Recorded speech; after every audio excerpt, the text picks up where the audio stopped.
Welcome everyone to episode 418 of Bulletfreak's Current Call. I am your host, the man that does walkthroughs, playthroughs, gameplays, vlogs, that's my Yu-Gi-Oh cards, all the stuff man can ever imagine, and that's Bulletfreak 224. Let's also get news here. Digital Chrome.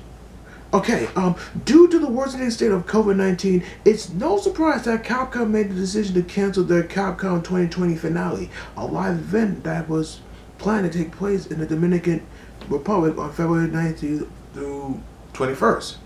In their official statement on Twitter, Capcom said they strongly believe they couldn't put on the same event with limited risk of attending players, but decided to change plans due to the rising spread of the global pandemic. See if I can find some information from this.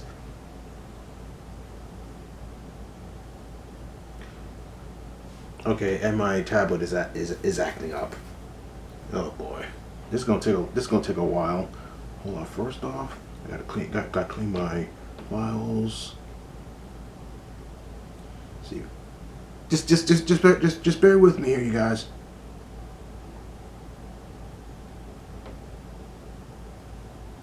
Alright.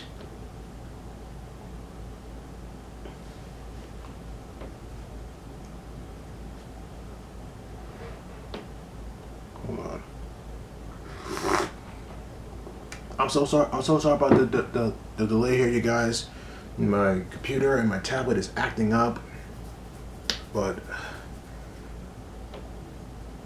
anyways, forget about that. Last fall, we reported that on the Capcom's Osamu Tezuka characters exhibition event that took place at Takahata City in Hyogo, Japan. For the event, artists from both Capcom and Tezuka drew special illustrations of characters from the opposing side, including Shinkiro, Bangis, Kensuke Mizuno, and Sunogai. It's been announced that official Capcom vs. Osamu Tezuka artwork featuring these illustrations will be released in Japan in April 2021. See if I find some information from this. Okay, pre-orders from the artwork are now live on Fukan, which reveals the book will retail at 250 yen, about like $26.50 in US dollars.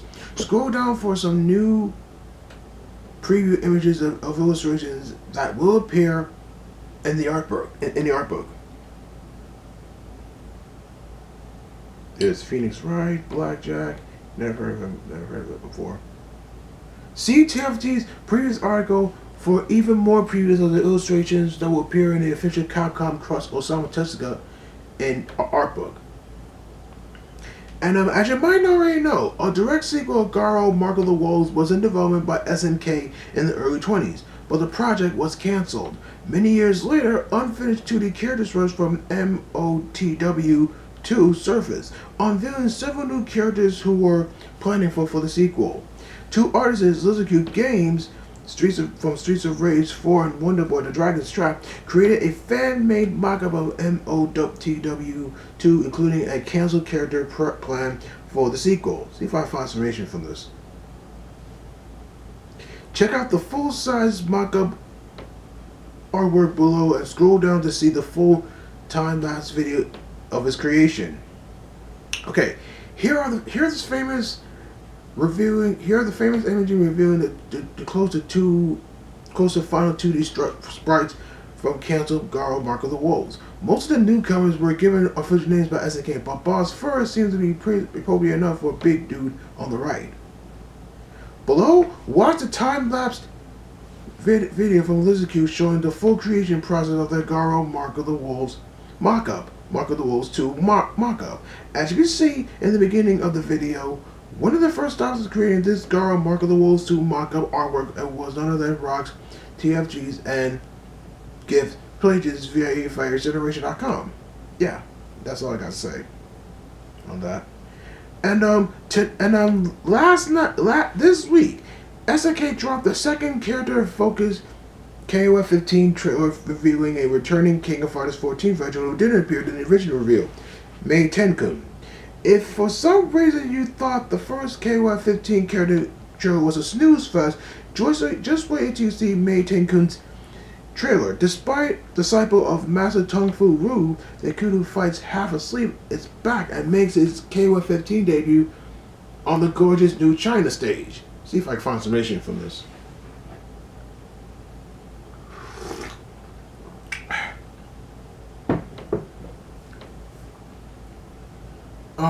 Mei Tengu teamed up with Tung Fu and Xunyang to form Team China. Below, watch Mei Tengu's official KOF-15 reveal trailer of SNK and scroll down some HD screenshots.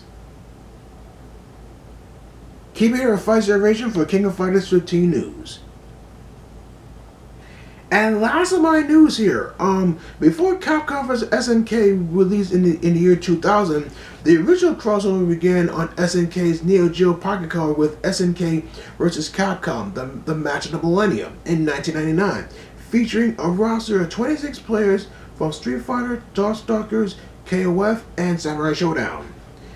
According to a new listing on the South Korean ratings board, SVC MOTWAM is on its way to Nintendo Switch. It seems like perfect time for SNK to finally release its fan favorite. Let's see if I can find some information from this. This fan favorite and Neo Geo Pocket Color fighting game.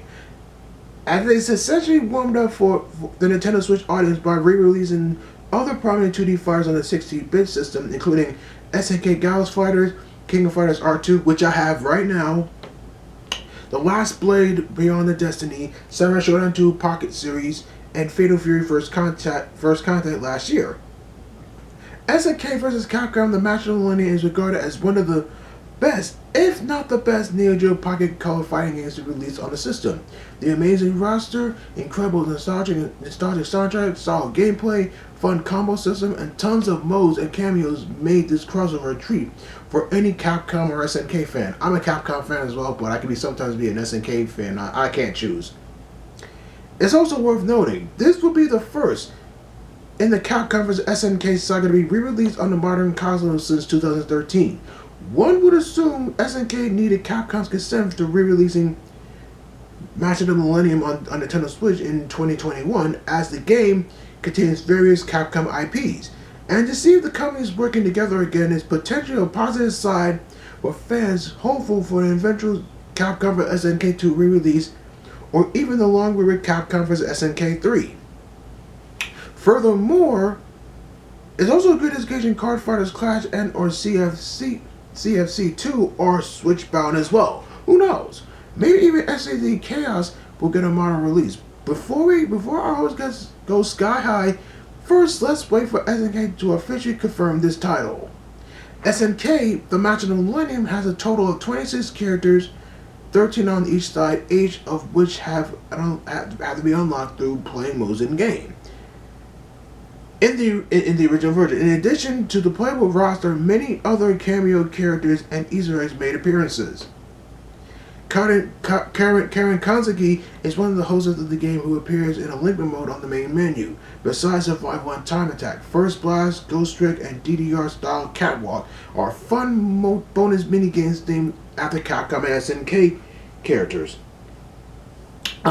SNK packed a ton of heart and fan service into this game back in 1999. Needless to say, the charming 2D sprites and art style still hold up to this day.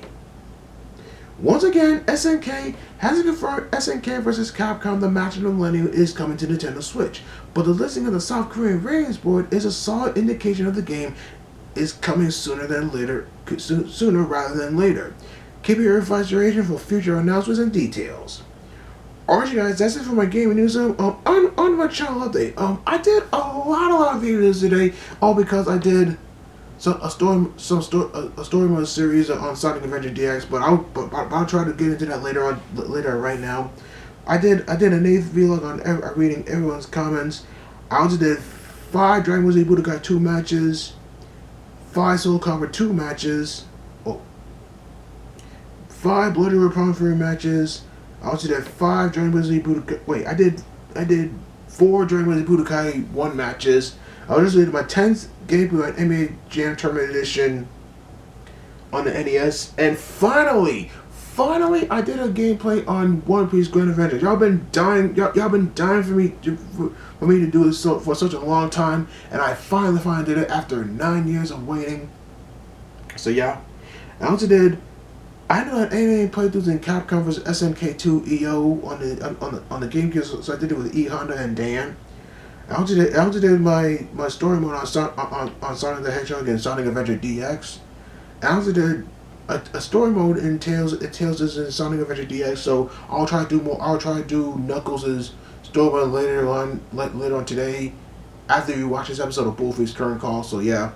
Anyways, another note. I got myself a brand new bookshelf. In case you guys are wondering, so here it is.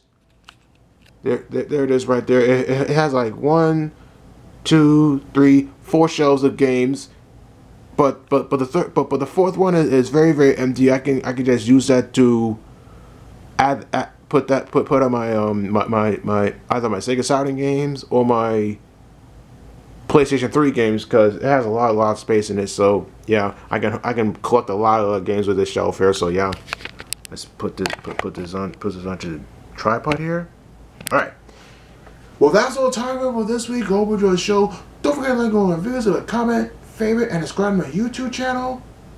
Go back and watch our episodes. Don't forget to click the bell icon to notify for any new videos here. Hold on. And make sure you like me on Facebook, follow me on Instagram, and have me channel online, Xbox Live, and PSN. Okay, guys. Talk to you guys next time. Peace.